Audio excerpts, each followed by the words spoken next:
Hold on, just need to- Okay, so Yeah. I'm going to share this screen. It doesn't seem to want to be shared. Can you see my screen? I can see your screen, yes. Okay. But you have to go to some So, other window, I think, where your talk is. oh, so you're not seeing the right screen. I'm Okay, not let me seeing the stop right sharing screen. and start again. Okay, let me stop sharing again.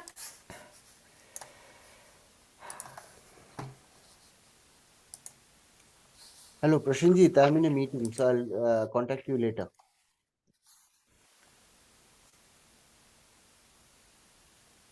Okay, so Yeah, can you this is see? now I can see your screen. You guys can see Sanjay and Sriram. Why is the Yeah, machine not here? Anyway, Yeah, yeah, so yeah, we can you can see. see the yes, title, right? From yes, single yes, molecules to populations, a multi-scale view of, okay. Yes, yes. yeah, Okay, so essentially in my lab, we're interested in how E. coli reacts to DNA damage.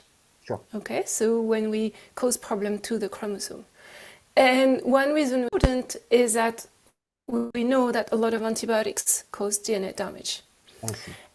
In particular, there is a class of antibiotics called the fluoroquinolones or quinolones that kill bacteria by causing a DNA double-strand break. So they cut the double helix on both strands in the same position, right? Yeah, So when that happens, you cannot use one strand to copy the missing information, sure. right? You have lost the genetic information. Correct. And so if it's not repaired, then it's actually bacterial death. Hmm. Okay. However, of course, bacteria have ways of repairing this type of breaks. And when they repair those breaks, that leads to cell survival. But there is an additional effect that in some cases it can lead to higher mutagenesis. And therefore, in some cases, it will actually increase the probability of finding a mutation that makes you resistant. Can you just clarify Okay? what mutagenesis means, just in short? So mutagenesis is making mutations, right? Okay, okay. And part of the response to E. coli to DNA damage Hmm. is to actually increase the rate at which it's making mutations. So I, it's making mutation faster. I see. Okay, Okay. okay. Yeah. This is actually it's been described. It's partially a little bit controversial, and I'm not going to go actually into that Sure, today, right? sure. But we kind of know that those antibiotics who are, they use the classical one is called ciprofloxacin. It's used, for example, if you have it's not a first line antibiotic, it's more like second line antibiotic. So let's say you have a urinary tract infection that doesn't respond. Hmm. Usually, second line, you're going to get ciprofloxacin.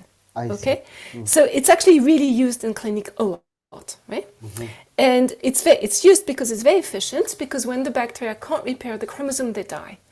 But of course, they can also sometimes repair, right? And so in my lab, we're really interested in understanding in which condition do they manage to repair when we cause DNA damage.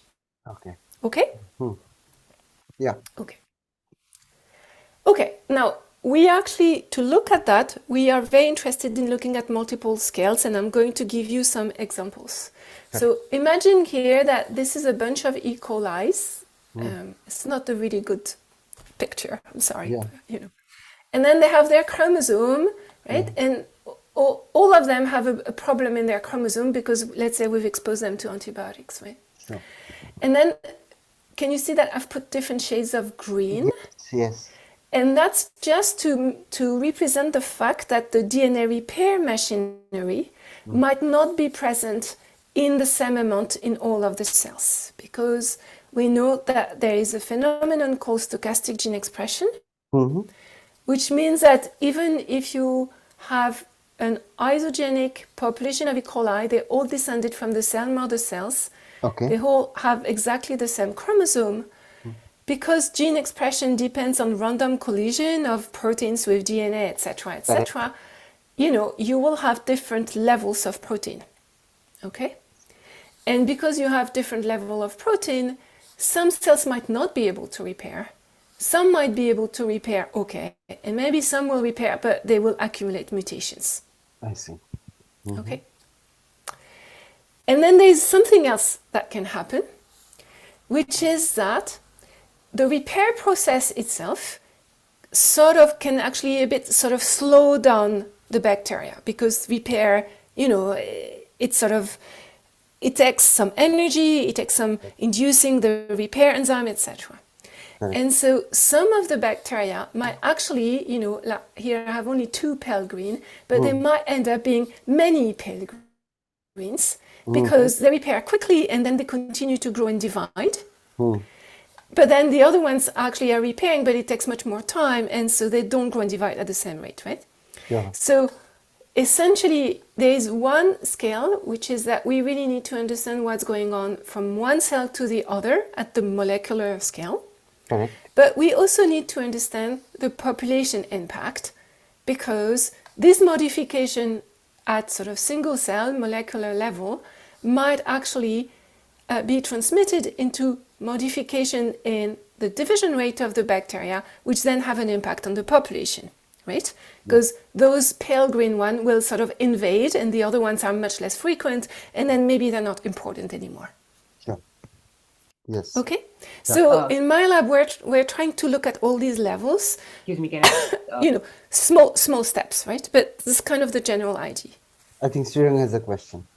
Yeah, I just wanted. So the DNA repair changes the rate of division of that particular mutation. Yes. Yeah, I am going to show you an example. Okay, thank you. Okay, yeah. Okay, so I have to give you a little bit of a lesson in how bacteria repair the chromosomes, so that it makes sense what I'm saying afterwards, right? Yes. So imagine you have a broken chromosome here. I've just depicted a linear chromosome, like just, we zoom in on the place where there is the chromosome that is broken, right? Yeah. The first thing that is happening when we have these double-strand ends, they're recognized by an enzyme which is called Reg B, C, and D. So it's 3 proteins. Yes. They're coming together, they form a complex, and they recognize the end of the DNA. So in this case, you have 2 ends, so they are going to bind to both ends. Okay? Both ends, yeah. Okay. When they bind to DNA, something which has actually puzzled people for quite a while happens, which is that RegBCD is a very, very potent exonuclease. So the first thing that it does actually degrades the chromosome very, very well, like really well. Okay. But it can recognize on the chromosome a short sequence, which I've just depicted here as a small arrow. It's a specific sequence, 8 base pair, called Chi sequence, and we know the sequence. The sequence is GC, TGG, TGG. And when RegBCD is recognizing a Chi site, then it will stop to degrade fully the chromosome. It will produce just a single strand of DNA and load another protein called RegK. Wait. Now, the job of RegK, when it's, yes? You said it will stop and make a single strand of DNA. Yes. When you make Yeah, so it will, instead of degrading both strands, it's going to degrade only one strand. Okay. And so the other strand is going to be single strand with a 3' OH end. And on this 3' OH single strand DNA, it will additionally load the RegK protein. And RegK is a very interesting protein that makes a nucleoprotein filament, so it makes a filament on the DNA. And this nucleoprotein filament can actually probe for another copy of the chromosome, which I've depicted here in gray, and it's looking for homology. It's looking for a region of the chromosome that is intact and is similar to this part that was close to the broken part. Okay. Searching for another copy homology will be yes. Somewhere else. But the point where it was first destroyed, they won't have a copy. Okay. So this is further destruction and then looking for a search. Okay. Yeah. So looking for an intact copy, And then this 3' strand will invade the intact copy that I have here in green. So now this is the 3' that was broken. And this will now, this actually really looks like a replication fork. And so there's a third protein called pri-A that is going to come and reassemble a replication fork. So the intact copy will now serve as the template for copying the region that had been broken and destroyed. Okay? Yeah. So this is called homologous recombination. Okay. It's a process that is actually highly conserved. So it's happening in coli, but it's also happening in your own cells. Anytime there is a break where homology is broken, where genetic information is missing, the repair process is a lot of the time through homologous recombination. Okay? Now, this is raising a question, and the question is, well, okay, but where is the homologous copy coming from? Because, in our own cell, well, we have, we all have 2 copies of our chromosomes. So if we break, we have another copy that we can use for repair. But coli, in principle, has only a single copy. Okay? And this is where it starts to link a little bit, I think, to your work, right? Because then we need to think about the DNA content of E. coli. And as I'm sure you know, when coli is growing really fast, it has more than 1 copy. So if coli is growing really, really slowly, I have a single circular chromosome with an origin and a terminus. I can replicate a bit of my DNA. As long as I break in a replicated part of the chromosome, I will be able to repair. But if I break in a region that has not been replicated, then I won't be able to repair. I see. Okay. However, of course, if I'm growing really, really fast, the question is a bit different because I have multiple copies of my chromosomes. Okay. Yeah. Now, turns out that the main reason why you could have a DNA end, if you don't treat your cells with antibiotics, just normal E. coli life, the main cause of problem is actually DNA replication. It's opening the double helix and replicating. This is actually pretty dangerous. So most of the normal breaks in E. coli are actually happening at the replication fork, and therefore, if you destroy a little bit, which essentially means you go back, you actually always have 2 copies because you are in the region that has already been replicated. Okay?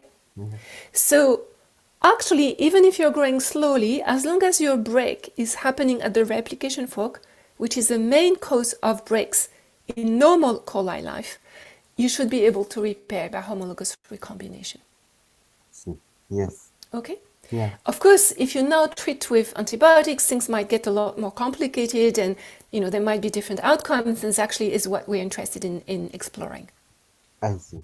So your summary is mostly the breaks will be in replication forks. I mean, in normal circumstances, but it manages by homologous recombination to manage it. And adding antibiotics is a higher level of complication now, which will I'm sorry? And if there are breaks due to antibiotics, there will be additional complications which you will explain now. Exactly. Yeah, or, only partially explain, actually. Okay. Yeah. Okay, so part of the work that we've done is to actually look at reg-BCD and look as whether there's fluctuations in the number of reg-BCD, because reg-BCD is the first player. And if you have variability in the reg-BCD number, then you have variability in your capacity to repair. Okay? But I'm not going to show that immediately. I'm going to show another story first. Okay? So the first story I'm going to show is DNA damage response in single cells and the impact on the population. Okay? Okay, so I'll move all of this. I promise I'll come back to it if we have time, but first I want to show you the second thing. Okay, so DNA damage response from single cells to population. Okay, so here's the thing, is we've started the story with something that has been puzzling the field for a long time and is still not fully understood.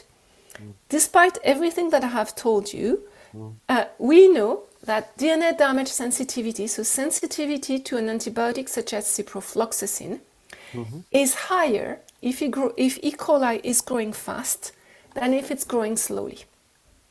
Okay? And, it's a bit complicated because one might say, okay, maybe there's more DNA when it's growing fast, so maybe there's more target for DNA damage, but at the same time, there's more copies for homologous recombination, so it's hard to understand what's going on. Both are. Do you see what I mean? Yes. Right? Yeah. There are more there are more replication forks, but there's more replication forks, for sure. But then there is also scope for homologous. So these are working anti-parallel. So which will dominate is not clear. I have no idea, and actually I have to tell you that it's still something that we are looking into. Okay? Yeah. But there's actually something other. So, if we're going from slow condition to fast condition, like here's my chromosome, a single origin of replication, just 2 replication forks. And then if you're growing slowly, actually E. coli is not making a lot of ribosomes. Okay? When E. coli is growing really, really fast, like if it's doubling every 20 minutes when we put it on really rich medium, right? It's actually making a huge amount of its protein are essentially ribosomes, because you need ribosomes to make more ribosomes to sustain protein production for fast growth. And then the other thing that is changing is, of course, doing this multifork replication that I know you are familiar with, right? So you have multiple replication forks, so multiple partial copies of the chromosome, etc., etc. And so we started a few years ago with a really simple question asking, okay, so how does the growth rate impact the DNA damage response? Okay? And so I need to give you a little bit more information. So I told you when we have a double strand break, there's reg BCD coming, loads on the DNA, and then it loads reg. So reg will make this thing, and then it will be able to look for homologous copy and repair. But actually, when it's doing this, this nucleoprotein filament is doing something else. It's interacting with another protein, which is called LEX-A. And through this interaction, it will actually trigger the degradation of LEX-A. So if reg-A is loaded on DNA, which is a sign of problems on the DNA, because normally reg-A is not on the DNA, it'll trigger the degradation of LEX-A, and LEX-A normally impairs the production of approximately 40 genes that are part of what we call the DNA damage regulin, or we quite often call it the SOS response regulin. Okay? Can you this? Can you? Yeah. So LEX-A does? Yeah. Yeah. It's a, we call it a transcriptional regulator. So normally it sits on the promoter of many genes. And so those genes are not expressed. The proteins are not produced. And that's approximately 40 genes, including, for example, reg-A itself, and many genes that are really important to repair DNA. Okay? But there is an additional gene that is part of this SOS regulin, and that additional gene is called SOL-A, and that gene inhibits cell division. So when the cells are experiencing DNA damage, they actually start to look like snakes. They have become very long. So they grow, they elongate, they increase their volume, but they stop dividing. Okay? They don't all stop dividing at the same rate, and I'm going to show you some data about that. Okay? And so what we did to essentially assess this DNA damage response, which we call the SOS response, they're just saying, SOS, we need help, we need to repair, right? We used a promoter of one of these genes, actually the gene that is encoding for the division inhibitor, and then we fused it to GFP, right? So GFP is green, fluorescent green. So if the cells are sensing damage, they're going to start to become green. And you can see that in this picture, right? So you have some sort of normal E. coli, and then you have this sort of, long and green cells. I see. Okay? Yeah. And so we thought, okay, so now we can actually measure the DNA damage response. And we can do that in different growth conditions. So we give them a lot of food or we don't give them a lot of food. And we can do that with and without DNA damage. Okay? So that's what we did. Okay, so first experiment. This is an experiment done in a large population of cells in bulk. We measure what we call the SOS induction. So essentially, the amount of SOS protein that is being produced from, this particular promoter. Yes. And then we grow the cells in different conditions. So here, this is their growth rate. They're doubling really fast. Here in the right, they're doubling every 20 minutes. Here, they're doubling every 3 hours. And this is without any DNA damage. And you can see that, well, no DNA damage, no SOS induction. That's normal. Yeah. That's our negative control, right? Yes. Then we expose them to 2 concentrations of a chemical called mitomycin C that causes direct damage to DNA. It's actually not an antibiotic, but it causes direct damage to DNA. And what you can see is we get some induction at a lower concentration and higher induction at a higher concentration.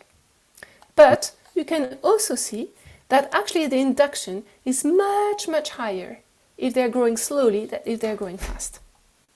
Yes. Okay? Yes. Okay, so we start to think, okay, there is some level of growth dependence in the DNA damage response. Okay? Can I just ask for just 1 minute because my son is at home and I need to answer one question. No problem. Apologies. No problem, no problem. Please go ahead. Dans mon sac, tu sais, tu cherches. Ouais, si tu trouves pas, tu me l'amènes. Apologies. No problem, no problem. This is a problem when you're working from home. You get interruptions. Okay. Now, that was a population thing. But we thought, okay, but, we want to look at single cells. We want to look at what's going on if we just start to look at single cells, right? Yes. So, conclusion here is fast-growing bacteria induce less of the DNA damage response than the slow-growing ones. Okay, let's push a bit. Let's look at single cells. So we did the exact same thing, but instead of measuring in population, we really use microscopy, right, to measure the intensity of fluorescence per cell area. So we're really measuring an approximation of the concentration of GFP, right, for individual cells, right? And then we plot that. And then we do that in fast growth condition and in slow growth condition, okay? And so if I look at fast growth condition, I have my negative control is in blue, no DNA damage. And then I have in yellow and purple, low amount of DNA damage. And then in orange, more of DNA damage. So you can see that, I'm shifting my population. I'm getting some SOS induction and then more SOS induction if I'm making more DNA damage. Okay? That's the x-axis and y-axis is? So x-axis is SOS induction. Correct. And y-axis is frequency of cell in the population. Okay, so it's just a distribution of the cells, which we have normalized. Okay, sure. Yeah. Okay? Now, if you look in slow-growing condition, from what we've seen before, I was just expecting these curves to be more shifted to the right because we saw in the population things, we saw, an increase for everybody. But actually, it turns out that it's not an increase for everybody. It looks like we have 2 populations. We have a population that is increasing a bit, but not enormously. And then we have a subpopulation that is increasing much, much more. Can you see that? Right? So because this is a logarithmic axis, right? So we have really a 100-fold compared to here. Okay? Yes. So already the picture is a little bit more complicated. So, you look at population, you see an increase in the average, but the increase in the average is actually more like almost 2 populations that are being formed. Yes, so one is Okay? absorbing a lot and one is absorbing well. I'm sorry? I'm just repeating whatever you communicated. So Yeah? so there is a certain set of cells which have absorbed a lot of these green GFPs. It's Yes. a huge, a factor of 100 more than the rest. Yeah. Yeah. Exactly. And I should mention we are in conditions where we produce actually not much DNA damage, so they're not dying. Okay? Yeah. We're really looking at sort of sublethal concentration of antibiotics. Okay? Okay. Mm. Okay, so it's just a different way of plotting the data. Essentially, so if I look at the top fraction, the top 15% fraction of my distribution, in fast growing condition, there's not that much GFP, but in slow growing condition, there's a lot of GFP. Okay? Mm. And we did it for two different ways of making DNA damage. This is with ciprofloxacin and antibiotics. We also have a genetic way of breaking the chromosome genetically through enzymes that are binding the DNA. And that was just a sort of control to check that what we see is not something that is very, very specific to ciprofloxacin, right? It's kind of a general response. Okay. Okay. And then here we have like 3 different growth conditions. So in glycerol, they essentially double in 1.7 hours. Glucose, 1 hour doubling time. Glucose plus amino acid, it takes them 40 minutes to double. Okay, Okay. we're not pushing super high growth, but still, this is quite in glucose plus amino acid, they already are doing multifold replication, right? I Okay, see. so then we thought, okay, so that is all well and good. This is what we are seeing at steady state when we sample the population, right? Let's have a look really at the dynamics of the response. And so to have a look at the dynamics of the response, we looked at the cells over time, right? So we put our bacteria on, here it's on a small agar pad. We start to look, and there is antibiotic on the agar pad, and we start to look at them, right? And then let's look at these ones, for example. Well, actually, after a few hours, they've divided. And then a few more hours, they divided also. And then they divided, right? Mm-hmm. But if you look at this one, this green one, and so this one we really have false colored. Actually, all these cells are inducing a little bit of the DNA damage response, but we've only false colored in green the one that are very high. Okay? Okay. So this one is a very high one, Mm-hmm. and it's elongating a little bit, but it's not dividing. Elongating a little bit, not dividing. Elongating a little bit, not dividing. Okay? Mm-hmm. So probably it has induced this protein called cell A, which is a division inhibitor. But what is interesting is, of course, if I now look at this population here, right? The very low SOS, they've grown. They've grown and divided. They're a lot more numerous than the high SOS. Okay. Okay? So I'm starting to have some complication because I have something that is happening at each individual cell, but then also what is happening in the population. So, Okay? just 1 second. So the ones which have less SOS, they are able Yeah. to divide. They grow and divide, yeah. And But those that have high SOS, they don't divide. that's only 100. So the factor of 1/100, the number of cells which have. Okay, so, well, then, as you said, we need numbers, right? So let's get numbers, okay? So to get numbers, doing these experiments is not great to get numbers because very quickly all the bacteria grow on the agar pad, you can't follow them. So what we did is we used a microfluidic device, which is called a mother machine. Oh, yes. Okay? I've heard. So in the mother machine, we trap individual bacteria at the bottom, right? And then, so actually here it's going to be the top because I haven't inverted the image, okay? And then we check, so all of them are red because they're expressing one red gene so that we can just see them. But if they induce the SOS response at a high level, we're also going to see a green signal, okay? Yes. And we can image them for 20 to 48 hours. Okay? So we grow them, okay? And then they grow and they divide, they grow and then divide, and then you can see that some of them become these like humongous snakes, right? That are super bright and don't divide, right? Yes. Okay. And because we look at them over time, we can measure something which is usually quite hard to do actually in biological experiments, which is to measure rates, to measure probability of induction per unit of time. Okay? Can I ask a question here? Yeah, of course. I understand that the division is inhibited. Is the replication also inhibited? So that's a really good question. At the low level of DNA damage that we are producing, we don't think that replication is fully inhibited, but we think it is perturbed. Okay, and a follow-up question. So the SOS protein is continuously being produced because the DNA isn't repaired, and that's why division is still inhibited, and that's why they grow. Start again. So the SOS protein is being produced because the DNA. So the DNA is damaged, and Yeah. SOS protein is being produced, Yes.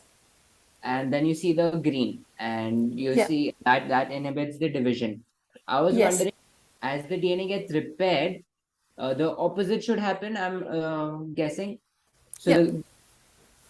the SOS should go down. right. So when Yes. we're observing Okay. these very long bacteria, I'm assuming that the DNA is not being repaired. Yes. So in this experiment, what we did is we exposed them to antibiotics and then we did not remove the antibiotics. So we exposed them constantly to low level of DNA damage, right? So as they repair, actually because they're constantly antibiotics, they are going to still be exposed to DNA damage, okay? Got it. We have done since this, I'm showing you this actually published. We have done another series of experiments that we are actually now in the process of getting ready for publication, where we expose to DNA damage and then we remove it. I see. Do you still see the elongation? Sorry? Do you still see the elongation? Yes, we still see the elongation, but when we remove it, we see that the elongation then gets resolved. Okay. For most of them, okay? Okay. Yeah. And the way the elongation gets resolved is an interesting question that maybe we'll discuss maybe another time, or I don't know when. Okay? Okay. So here, really, I've chosen something that is actually a really, really, really simple experiment. Okay? No DNA damage to start with, and then we add antibiotics, and then they're constantly on antibiotics, so they kind of reach a steady state of antibiotic exposure, right? Okay? At this point, I'll ask a bit unrelated question. Yes? Mukbef, makes loops. I mean, that's what I understand. So this rate of 1:100, I mean, 1% of the 1% of the cells have much more higher GFP. You showed Yeah. that double peak. Yeah. So is there any understanding at how many points Mukbef makes loops? I mean, how many Mukbef, how many of them, how many cross linker proteins are active Mukbef? I mean, on the, is there any idea about how many Mukbefs are at a time loaded on the DNA? I don't know. You don't know. Okay, no problem. I don't know. What I can tell you is that when the cells are making filaments, the positioning of the chromosome is really quite perturbed, right? And so normally, when the cells are growing and then the chromosome is being replicated, and then you have then your two copies of the chromosome start to segregate. Correct. Okay. When there is DNA damage, we see quite a lot of chromosome coming to the middle of the cell, right? And we think it's because the RECA protein might be bridging two bits of chromosomes to come together to try to do the homologous recombination. Okay, okay. Okay. Mm. I think this might also perturb the DNA looping, but as far as I know, but I told you last time I haven't followed a lot the chromosome structure field, Okay, recently. As far as I know, people haven't really looked in the case of DNA damage, okay. Oh, sure. right? No problem. Yeah, I'll keep this in mind. Yeah. Yeah, yeah. I mean, I think one area of interest could really be to look at what's happening to the chromosomes when we start to break it. Yes, In terms of its structure, right? yes. I haven't really thought yet about what could be the exact questions we could do together, and what kind of experiments we could think of doing on our Mm. side. Mm. But I think this could be interesting. I told you that I didn't really have time to prepare a very specific presentation, so we have some new results. So, for example, we can label a protein that is on the replication fork. And then we can look at where it is during damage, right? I So see. to get an idea of where the replication fork is during damage.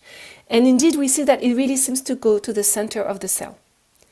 And so there are things, there are markers that we could follow a little bit, but it's kind of really work in progress at the moment and quite exploratory. On that, we have a comment that I thought that replication forks are found for most of the time near the center of the cell. Isn't that true? I mean, for Start much again? for much of the time, replication forks are found at the center of the cell. Yes. Yeah.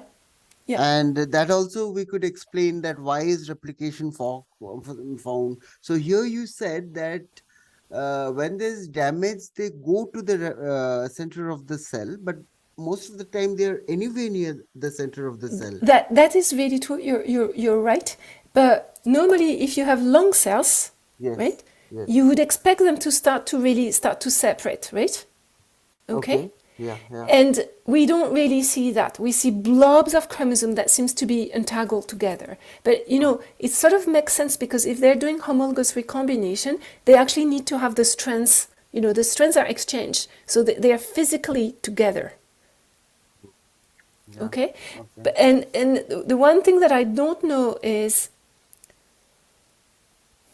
how can I say that, is the timing of the dynamic, right? So I agree with you that normally most of the time the replication fork is in the center. Mm-hmm. And what I don't know is whether what we see is that surprising or maybe not that surprising. Okay?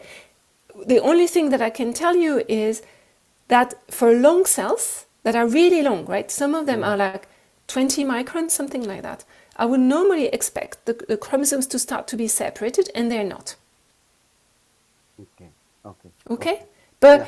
it would be easier if I could show you some data, but these are really like sort of, data that my postdoc showed me 2 weeks ago, and, we're not yet sure exactly what we're looking at, etc.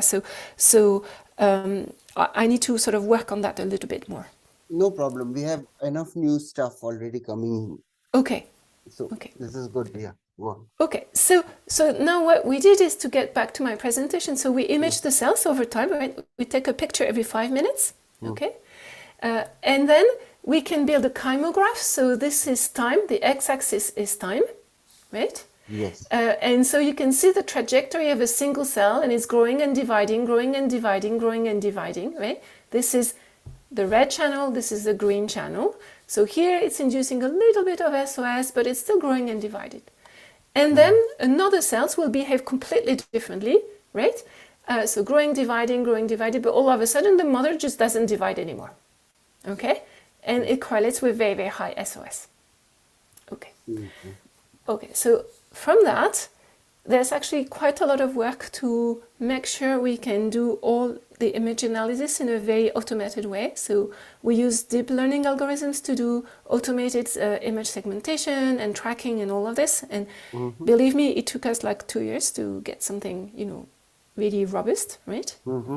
But then we can now, for each cell, we can build a trajectory. So this is like each green thing is the trajectory of a single cell over time for 20 hours, right?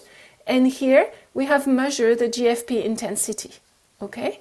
But we not only measure the GFP intensity, we can measure the rate of volume increase, we can measure the division rate, we can measure that for every single individual cell. Oh, that's Okay? amount of Right? data. Yes. So we get a huge amount of data, and then we get lost in the data. Okay. Right?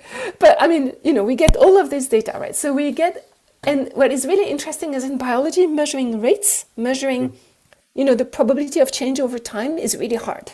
Okay? But with the model machine, we're really getting this. Okay? But then we need to make sense of the data. And so to make sense of the data, we come up with a sort of really small mathematical model, which I think is fairly obvious once you think about it. It took us a little bit of time, but it's just, quite obvious. So if the bacteria are in sort of low DNA damage mode, they do a little bit of induction, like maybe one of these one, right? It induces a little bit, but then it sort of goes down, and then, something like that. So induces a bit, divides, still a bit, but not much, and then divide, etc. Right? So these bacteria, like the pale green ones, they have a certain division rate, right? And they're not very high SOS.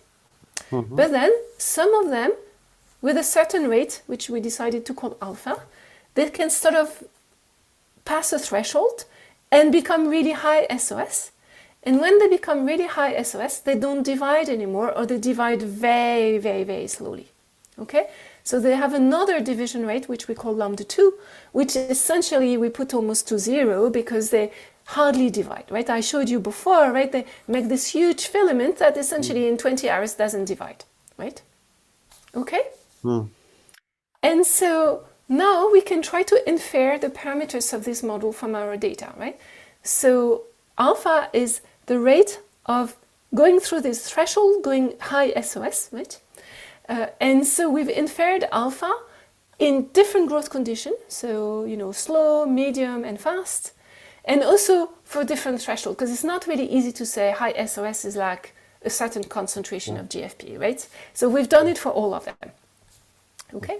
And what you can see is that the probability per unit of time of becoming high SOS, it's actually always higher if you're growing fast than if you're growing slowly, whatever the threshold we choose. Okay? Yeah. So, just 1 second. Just wait here. So high SOS means for whatever reason the DNA has not been able to repair itself, and so it is constantly recruiting SOS. Is that a correct statement to make? That's a correct yes. statement to make. Yeah. So it is constantly collecting SOS because it's unable to repair. Now, why has it been unable to repair? Because in all probability, the recays have not been able to find a homologous region. Now the question is, why has it not been able, under what conditions is it difficult to find a homologous region? Yeah. Okay, fine. I agree, but bear in mind also that, these are their cells, they are genetically identical, they are in a mother machine, which is, the most controlled conditions that we can do because we're constantly flowing media. So they're all exactly, they're all in their little comb, and they're all getting exactly the same amount of food and everything, right? And yet we see some variability in their response. Okay, but of course, all of this is stochastic. So some cells maybe doesn't reach the homologous region. I don't know, right? No, also, I mean, this DNA damage can happen at different regions of the DNA. And if it happens in a certain region of the DNA, so that the DNA is massively messed up in organization, then it won't be able to easily find it. So for me, it is makes perfect sense because I agree. I have to make a small caveat here, which is actually the data I'm showing you here is with our genetic system, and the genetic system we always break at a replication fork, and it's a very specific area in the chromosome where we've introduced a specific site, which allows us to break just after replication. So replication fork could be in different positions in different cells. Yes, I mean, there's definitely, variability for sure. We've redone that with ciprofloxacin, and we see, roughly exactly the same thing. So I agree with you that, there will be, like, where the breaks are will make a huge difference. I totally agree. Right? Okay. We are not at the moment able to say where the breaks are. Okay. Sure. But of course, that's great. this. I mean, of course that. Okay. So just to say, I just want to Can get you back to the repeat data. this? Yes, can you repeat this Yeah. data? Yeah. Because I So was thinking. here I'm looking at the rate of going from low to high SOS, right? Yes. And I'm doing it for many different type of threshold to decide what is high SOS, because we actually didn't really know what to call high SOS in terms of GFP level, right? But I'm comparing fast growth in red, medium growth in green, slow growth in blue. And what I'm seeing is that fast growth, the rate is always higher than slow growth, which means that the probability per unit of time to go into this sort of high SOS mode is higher if you're going fast than if you're going slow. Okay? Now, more in when it is fast, it is recruiting more SOS. Okay. exactly, right? But remember that when I showed you the population data, there was more high SOS cells when the cells were growing slowly than when they're growing fast. Correct. Right? There were no double peaks. Yeah. Okay. That was this. The double peaks is in slow condition, not in Yes. fast condition. Correct. Okay? So, there is something here that we need to quantify, because there's a little bit of a mystery, right? You induce faster in fast growth, but actually at the end of the day, when you look at the full population, you see less of the high SOS bacteria. Right? But of course, this is a whole story about the division rate of the other population, right? So the other population is keep dividing, right? And that will have an impact on what you see when you look at the entire population, okay? So we use this model, which is it's a really small population dynamics model, essentially, right? To predict now from this model, knowing that we can infer alpha from the data, and we can infer lambda 1 and lambda 2 from the data to predict now the proportion of high SOS cells in the different growth condition. And actually so we call it the F2 fraction, but it doesn't really matter, but this is now the predicted proportion of high SOS cells in different growth condition. And so here now on the x-axis you have the growth condition, and here you have the predicted proportion, and then here you have the x-axis, the doubling rate, and here this is the actually measured high SOS fraction, right? So we saw before that we had a higher high SOS fraction in slow growth condition than in fast growth condition. And actually the model is actually also predicting this. And the reason why it's predicting this is because we have competition between these high SOS cells and the low SOS ones that are dividing much faster. And they divide much faster, especially in fast growth condition. They divide less fast in slow growth condition, so the competition is less stringent. Okay? Yeah. Does that make sense? Yeah, so let me repeat. So in fast growth conditions, they're recruiting many more SOS, but they are not dividing. Because they've recruited more, but their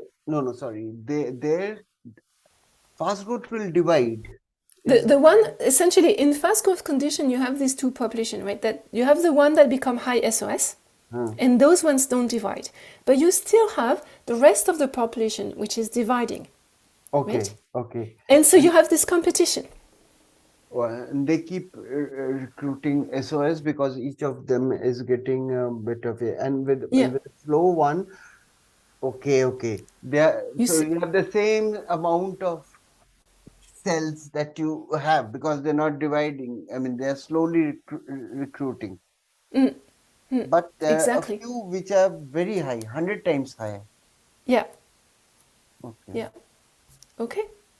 I mean, it's also described in the paper if you want to sort of reread it, right? Yeah, sure. But so essentially for me, the take-home message here is that Okay, so, the summary here is, in fast growth condition, when we observe the population, we only see a small SOS fraction, despite the rate of going from low to high being really fast. In slow growth condition, it's different because there's less competition. Okay? But essentially, for me, the take-home message here is that we really need to think about, really at this sort of different scales, right? Because if we just look inside cells, then we understand a certain thing, but that's not going to tell us what is happening in a population of bacteria that are exposed to the antibiotic, right? And actually bridging these scales is not easy. In this particular case, frankly speaking, our mathematical model is, it's super simple, right? But it's not like intuitive, right? And you really have to combine the experiments and the modeling to try and be able to understand, Correct. Quantitatively what's happening. Yeah? Yeah. Does that make sense? Yes, yes. Of course, I understand.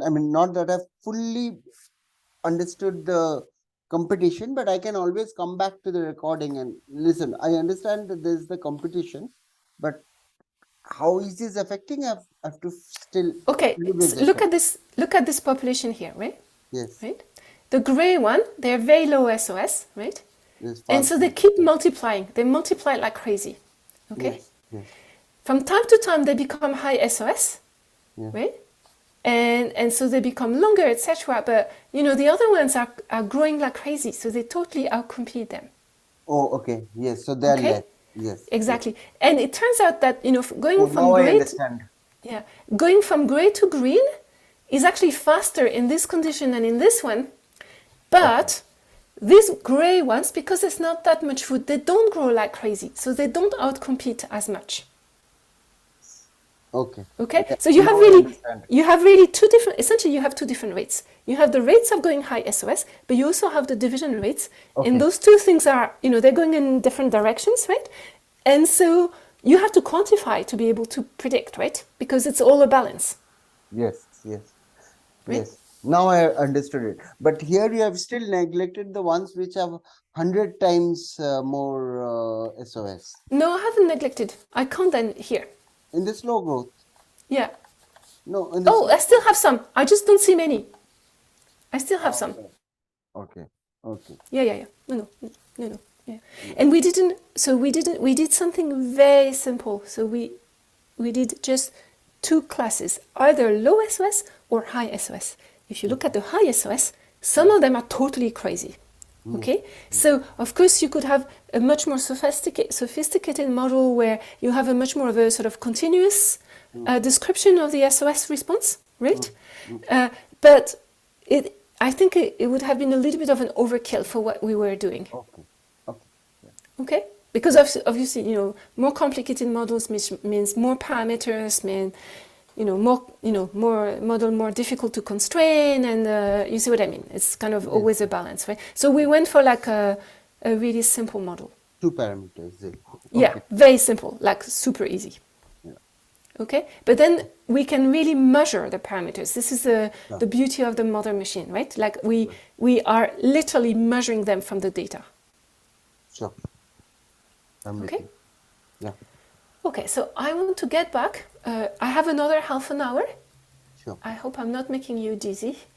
But I want to show you something else. Okay, so I told you that the first protein that binds DNA is called RegBCD. And it's very important because if you don't have RegBCD, you can't start the repair process, you can't load RegA, you can't even induce SOS, you can't do anything. And actually, if we make a mutant E. coli that does not produce RegBCD, already the mutant itself is not very happy. But if you expose it to ciprofloxacin, it's like super dead. Like you lose 5 orders of magnitude in variability. It's like crazy dead. Okay. Okay? And so I told you, but there might be fluctuations in the number of the repair enzymes. Correct. And so we thought, okay, well, we should look at the fluctuations in RegBCD because it's the first player. And on top of that, it was known a long time ago, but never really quantified very carefully, that there wasn't many RegBCD. So people say, oh, there's approximately 10 reg BCD per cell. And 10 reg BCD per cell is really not much. Okay? So you might have a lot of fluctuations from one cell to the other, right? Because obviously in low numbers, you're going to be, really exposed to this type of, issues of fluctuations, right? So we quantified reg BCD. And so to quantify reg BCD, what we did is we fused reg B to either a fluorescent protein or to a protein which is called the halo tag, which is not fluorescent itself, but we can bind the halo tag with an organic fluorophore that is like really, really bright. And because it's really, really bright, we can actually measure single molecules, like a single fluorophore, which corresponds to a single reg B. Okay? And so by using these two methods, we were able to count the number of reg B per cell. Okay? And so this is a distribution. So number of reg B per cell, this is, fractions of cells with two, completely independent methods with GFP and halo. And you can see that what we're observing is approximately between 4 and 5 molecules per cell. Okay? Yeah. Which is not much. Really, really not much. I should mention that here we did the quantifications only on what we call the baby cells. So because of course during the cell cycle, E. coli is going to double volume, so you're going to have twice more protein. Okay. So we condition our distribution. We actually take only the small cells, right? Because otherwise it's kind of doesn't make sense, right? Doesn't make sense to look at the width of the distribution if you know that you're going to double things anyway, right? Okay, yeah.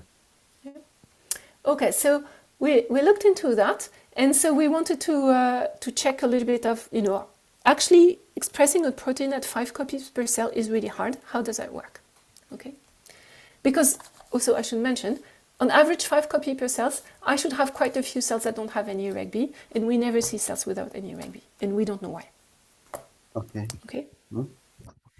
Okay, so what we did is we looked, and now I'm kind of plunging into molecular biology, so bear with me and please interrupt, right? Sure. So, okay, so how is reg BCD controlled? It's expressed, so it's 3 proteins, B, C, and D. We're going to focus mostly on B to just simplify things. And so B is transcribed from a single promoter here. So there's a messenger RNA. Is that okay if I'm talking about messenger RNA and all of this? Yeah? Sure, yeah. Turns out that C is transcribed just by another promoter, but doesn't really matter. And so we thought, okay, first thing is we need to quantify the messenger RNA. Okay?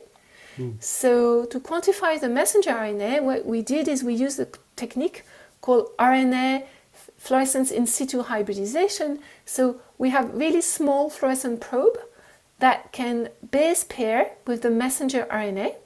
I see. And so we can count the number of messenger RNA because we see a dot when there is a messenger RNA. Okay? Wait. So RNA fish is going to sit on messenger RNA, and then what? I didn't understand. So it sits on the messenger RNA, right? Yes. And because the probes are fluorescent, then we can do microscopy, and then we can count where we have dots. And where we have dots, we have 1 or more messenger RNA. Sure. Okay? Yeah, sure. So with that, and quite a bit of quantification, I'm sparing you the details, we can quantify the number of messenger RNA per cell. I see. Yes. So this is y-axis, fraction of cells, it's all distributions, number of mRNA. And you can see that in our case, most of the cells actually don't have an mRNA when we observe them. And then some have 1, 2, 3, 4. So on average, 0.5 mRNA per cell. Okay? Now, you have to bear in mind that messenger RNA in E. coli, it's not very stable. Right? So if you don't see the messenger RNA, it doesn't mean that there was never any transcription during the lifetime of the cell. It means that when you're taking the picture, you're not seeing it, right? But so to analyze that, we also need the lifetime of the messenger RNA, right? So we did an experiment where we measure the lifetime of the messenger RNA. experimentally, and indeed we see a lifetime that is really not very long, approximately 2 minutes. I see. Okay? So with that, we can use a simple stochastic model of gene expression, right? Where we assume that the gene is going to be transcribed with a constant probability per unit of time, which we call lambda, right? And then the messenger RNA is going to be destroyed with a constant probability per unit of time. Okay. And so that's a really simple, it's essentially a simple birth and death process, right? Yeah. Yeah. And so there's there's lots of theories which we haven't done, have been done by many other people, and so we can predict what would be the expectations of the distribution, and then compare to our data, and really our data fit very well with a model where you have random, very low level of transcription of a messenger RNA that is not very stable. Okay? So just simple, constitutive, low level of transcription. Okay? Okay. And then we did the same thing for protein. So I told you we can measure the proteins, so we can count for individual cells, right? So we now have the distributions of proteins per cell. And then we can also measure the lifetime of the protein. Okay? Now in E. coli, proteins are very stable, and that's true also for Reg B, and so we have a very stable protein. Okay. Then we can use a similar model, but now this model, is taking into account constant transcription, stochastic transcription with a constant production per unit of time, and then from the messenger RNA, constant probability per unit of time of producing protein if there is an mRNA, and then of course constant low level of degradation of the protein. Okay? And so this model we can simulate using a stochastic simulation algorithm or Gillespie algorithm, which you might be familiar with, right? I've So heard we can about it. Yeah. similar. I mean, it's kind of a birth and death process, a little bit more complicated because you have two stages, right? You have the mRNA and then you have the protein. Okay. So we can simulate, and then we can compare to our data. And then what you can see is actually the simulation is predicting a wider distribution than what we see in the data. Okay, the data is in gray, and the red is a simulated distribution. Okay. We can actually also calculate the CV of the distribution. So we can calculate the CV of the data. We can calculate the CV of the simulated distribution. It turns out that because it's a very simple model, there's a theoretical result on the CV of the distribution that we don't even need to do simulations for it. And what you can see is the CV of the data distribution is lower than the predicted CV. So what it means is that it looks like we have lower noise, lower fluctuations, lower variance in the distribution that we would expect if we have simple transcription and protein production of this protein at very low level. Okay? Okay? So that's a bit strange, right? It's kind of a very low level of production, but less noise than expected. So we wanted to try and understand why or how. And one way to do that is to perturb the system, right? So you perturb the system and then you see what's going on. And because RegBCD is important for DNA damage, we perturbed by introducing DNA damage. Okay? So what we did is we did the same experiments, but exposing the cells to ciprofloxacin, DNA damage. And you can see now that the cells are elongated because they are perturbed and they don't divide as fast. Okay? And so we did an experiment where we grow the cells, expose them to DNA damage, and then we separate the population in two. We measure messenger RNA distribution and we measure protein distribution. Okay? And so when we look at protein distribution, we see that the concentration of protein actually with DNA damage or without DNA damage, so purple is with DNA damage, gray is without DNA damage, we're now plotting the concentration. What I mean by concentration is it's not the absolute number of molecules per cell. We've normalized by the cell area because obviously those cells are much bigger. Right? So to have something that is comparable, you need to normalize. Okay? Yeah. And actually concentration doesn't change. Okay. But when we look at the messenger RNA level, the concentration of the messenger RNA is lower when there is DNA damage. Okay? So there is less messenger RNA per volume, but the number of protein is the same. What that means is that each mRNA is probably producing more protein per unit of mRNA. Okay? And so that hints to a process which is called in biology post-transcriptional regulation. So you regulate the production of the protein not by controlling the number of messenger RNA, but by controlling how well the messenger RNA is then translated into protein. So the sort of second step. Okay? Yeah. Okay. Okay? Yeah. Okay, so in E. coli, there is a protein that is very well known for being important for this type of regulation, and the name of this protein is called HFQ. And I am not going to go into a lot of molecular biology because it's a huge field of molecular biology. But essentially what we did is we mutated HFQ, and then we looked at the number of reg B, even without any DNA damage, to see whether HFQ has an impact on the regulation of the protein.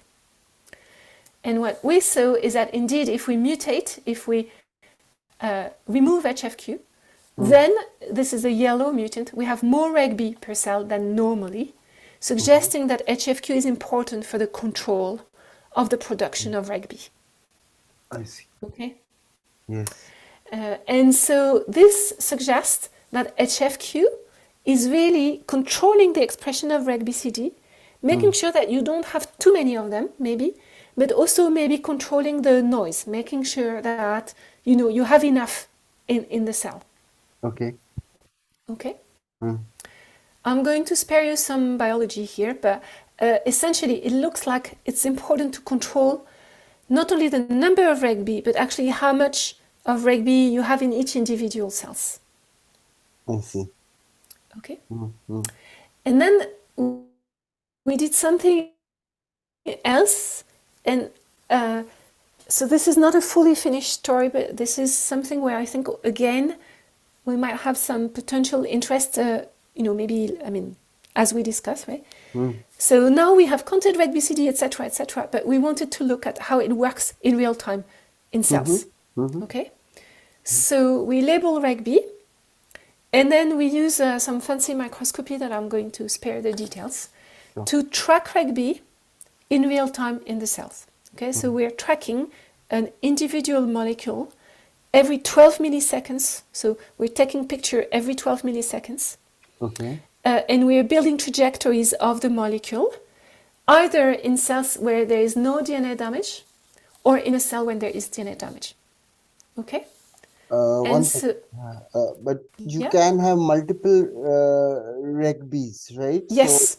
So you are picturing 2, 3, 4, 5, and then if it is a damaged one, it can produce a bit more of reg B.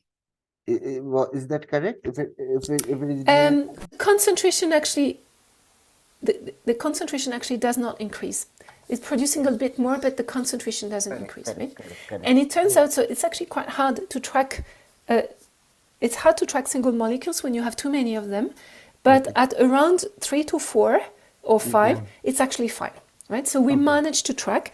We're very conservative when we build the trajectories, because of course we don't want to track 2 reg Bs at the same time, right? So we build small trajectories, but it's kind of okay. So I'll show you a movie, okay?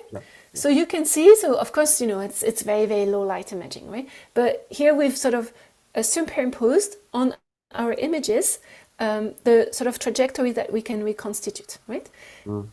Okay? And then when there is DNA damage, so you can see the DNA damage, the cell is longer, right? And then we also have the trajectories, but I think you can see that those trajectories, they seem to be a bit more compact. Yes. Right? Yes. Okay? Yeah. So we've quantified that by reconstituting the trajectories and then estimating the mean square displacement of the molecules. Yes. Over many cells. Okay? Yeah. Okay? Hundreds of cells. Okay?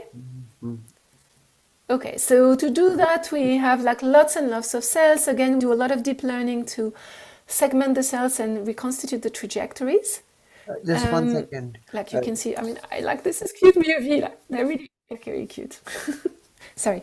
Just 1 second. Was that movie of slow growth, fast growth, the previous one? Excellent question. It's medium growth. Okay, just We one haven't done second. it in different growth condition. We've done it only in a single growth condition where they double approximately every hour. They approximate every hour. So okay. So Okay. and then so this is medium growth. So let's think of a slowish growth, and then these are those these are those cells which don't have that incredibly high SOS, right? Yes, that's absolutely true. The reason why here is we only imaging at the very beginning. So we expose them to Okay, ciprofloxacin for like 2 hours, okay, and okay. then we image. We don't wait for very long. Correct, Okay, correct, correct, we have correct. done other experiments where we wait for longer, Hmm. but we haven't finished to analyze them. Okay, Okay. so And here here, it's more like imagine really we're looking at the beginning of the process. beginning of Okay, the process, beginning of the and process. Yeah, induction of SOS takes a lot of time. Right, I so see. here we're looking at reg BCD. It's the first player. Hmm. It doesn't need SOS. It works before SOS. Right, it acts before SOS. I see. I Okay, see. I see. and we're really looking at the beginning of the process. And Okay, there, for the damaged cells, they are highly localized. The previous slide, I mean, the previous slide you showed us. Uh, yes, the damage seems to be localized, at least in these ones. Yeah, okay. Okay. I maybe I can show you because we're drafting the paper. So next slide, actually, you were very excited, but it didn't register because I was. So you have to repeat. You said you have something very interesting to show this. No, I just said that I find this movie, so this is really rugby moving, and I find it really cute. I mean, it's nothing. It's just, I guess only me, I get excited for these movies. But, you see all these molecules like, But moving like crazy, and I find it quite fun. wait. But this is within the cell, right? So there are Yes. a lot of Rex. There are a lot of Rex. No, because this is many cells. Ah, there are many This is cells. many cells. There's many Okay, cells, right? okay, Like okay. each of this little thing is a single cell. I Right? see. I And see. then here we have superimposed the trajectories, right? And per cell, we don't have that many trajectories, I see. right? I see. Yeah. But of course, when things are moving, it's very hard to tell, right? So when Yes. we did the counting, we actually fixed the cells so that it doesn't move, right? You can't really count things that are moving. I see. I Yeah. see. I spared you a lot of sort of technical details. That's okay. But so here there were a lot of cells, and you're looking at rec moving, but Yeah, since they are damaged, they're relatively not moving as much as the one. exactly. And Exactly. then So there is this is Natasha a talked about. distribution of the mean square displacement, right? Oh, okay. So here you have the probability density of the mean square displacement of like over, like 150 cells. Now we have more, but whatever, right? Mm-hmm. With no damage, okay? Right? With no damage. And then with damage. And so with damage, you can see that you're really pushing the distributions toward the right. Mm. And essentially, so we've done a lot of analysis of the distribution and fitting with either 1, 2, or 3 Gaussians, etc. Right? And we're also using actually things that have been developed by others. We're not the only one to do this type of analysis and tracking of DNA binding molecules. And essentially, the best fit is a fit with 3 populations. One population which is essentially is not moving, is bound to DNA. Mm. No Low sound. diffusion coefficient, 0.1 Okay. micrometer square per second. Okay. An intermediate population at 0.35 micrometer square per second, which we think is a protein binding to DNA and unbinding very quickly, probably searching. Mm. And then a fast population, which is probably 3D diffusion in the cytoplasm. Mhm. Okay. Mhm. And so now we feel like we can really look at reg-B as it's bound to DNA. And I have a couple more minutes, so I'm just going to show you some data that my postdoc showed me recently. It's really work in progress, so I hope that's okay. Yeah. I'm just going to try to log out to log into or just show you a little bit more data, if that's okay, unless you want to maybe stop. Um, we can see one or two more, but yeah, it's Okay. saturating. I'll have to. Yes, I'm sure you're saturating. So let me just zoom into one more data set. So, okay. So this is exactly the same type of data. Can you actually see this? Yes, but you Okay. can make it zoom out. Yeah. I'm going to zoom it a bit more, right? Yes. Okay. So what we've done is, so this is a localization of reg-B under DNA damage, and that's essentially the same thing as I showed you. So the mean square displacement and fraction of. We've also localized the nucleoid, and then localized reg-B localizations. And you can see that we have reg-B localization that really tend to overlap with the nucleoid, so the proteins tend to spend quite a bit of time on the DNA. Okay, Mm. that's not a surprise No, because no, just it's a repeat. DNA Just binding protein, no, just right? repeat. So you have the rect B in the nucleoid, but Yeah. this seems spread out. I mean the Okay, so here because we've looked at the bacteria. We have two categories. So these are the baby bacteria that tend to have okay, a single nucleoid. And then okay. the long bacteria tend to have two nucleoids because Okay, the DNA has started to separate, right? And okay. actually, when we look at the localization of reg-B, it actually follows exactly, okay? I see. You see what I mean? So initially, actually, we were feeling, oh, maybe reg-B is everywhere, but it turns out that as long as you really separate the bacteria between baby and mothers, essentially, Mm-hmm. you really see that it sort of tends to sit on the nucleoid. Okay, I this see. is not a surprise because its job is to repair DNA. So there's nothing really surprising here. It's just an additional confirmation that it's doing what we think it's doing. But why is it? I mean, you just showed the previous that Ricky is relatively very, it's not, it's localized. Here, it's all over the nucleoid. I'm confused. Yes, because here there's no DNA damage. Ah, okay, okay, okay, Okay? So this okay, is actually what is happening when there is no DNA damage. And we okay. think the protein is just moving around the cell, Ah, moving around the nucleoid, quite a lot of affinity for the nucleoid, just, bumping. Okay? and there When are there is three, four, five when of there them. is DNA damage, we actually see long-lived reg-B, and Mm, actually we see long-lived reg-B in the center. And when I talk about long-lived, I mean it stays for like a minute or two. I see. Okay, and then we actually see really an increase in the center. But that is really work in progress that we haven't built the figures yet, so I can't show you yet. Okay, okay, okay, I think I should stop sharing. okay. Yeah. You must be exhausted because it's exhausting. No, I mean the second part I can't build pictures, but the first part, the SOS, I have already many ideas what is it called? Ideas to investigate. Actually, Sri Rang, who is in this audience, he's also looking at protein search problem, Okay, so because I should say for Reke, there has been a flurry of papers. The question of finding homology, it's a big question in the field, right? Because that's not easy. yes, yes, yes, yes, yes. So there has been quite a few papers recently about homology search, including a really nice paper by Johan Elf.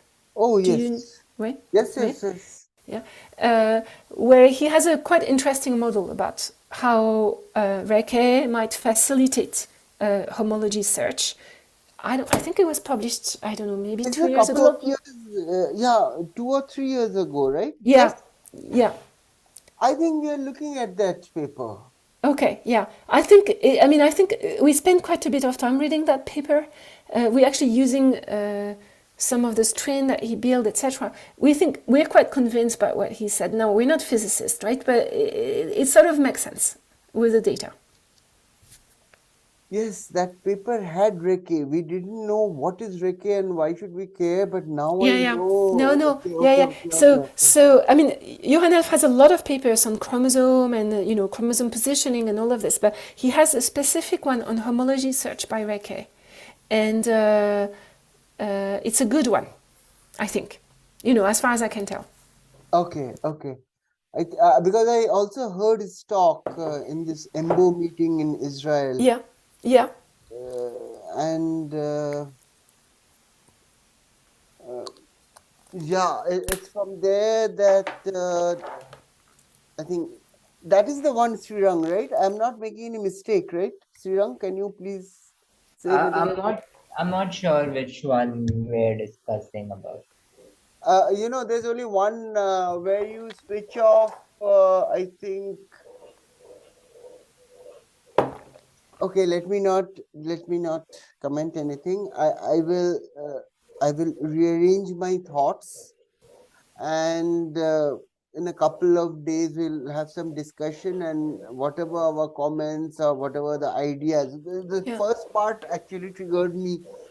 Yeah, here this localization is a problem, but in the first part also I have a lot of questions. So Okay. rather than simply say it out now, just let me reorganize Yes. Yeah. my thoughts. I And mean, in I have to say a question for me, uh, which is not a well thought out question, right? Just a thinking process. hmm, So, we look a lot at how the bacteria repair the chromosomes, etc., etc.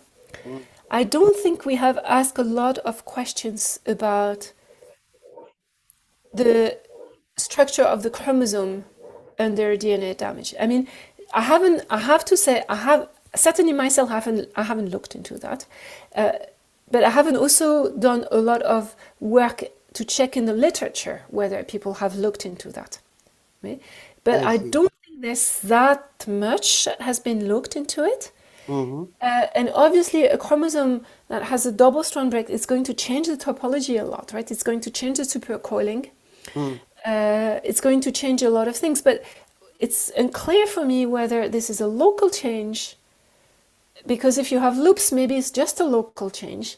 Or you see what I mean? I really don't know. And At that could some be an point, interesting problem.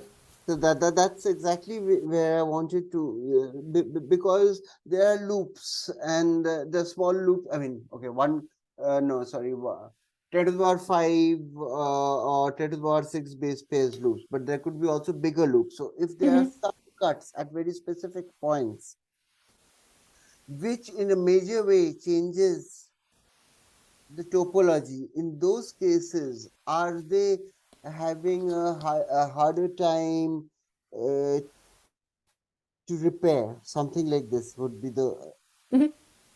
So why are Yeah. so for me, one of the major questions is not major questions. I mean, I'll identify the question that at around subfraction have 100 times more SOS. They have a huge problem